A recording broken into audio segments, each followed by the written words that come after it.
À 15 mètres, un groupe d'une douzaine de dauphins. Ces biologistes sont sortis observer des membres de la colonie de dauphins à nez de bouteille qui peuplent la mer Adriatique aux alentours de l'île de Lošinj en Croatie.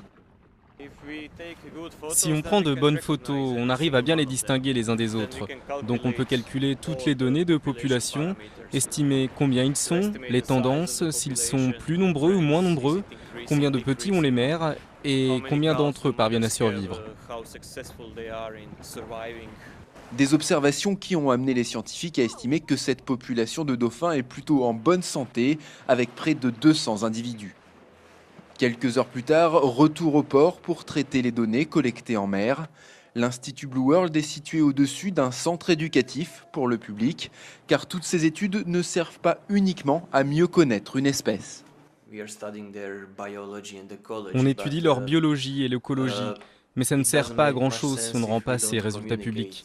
Ces résultats doivent bien évidemment servir à la préservation des dauphins, mais aussi à l'environnement maritime en général. Un message qui s'adresse en particulier aux touristes nautiques, très nombreux l'été en Croatie, et qui approchent les dauphins en bateau. Il ne faut pas nager avec eux, ne pas les toucher, mais il faut les laisser, les observer.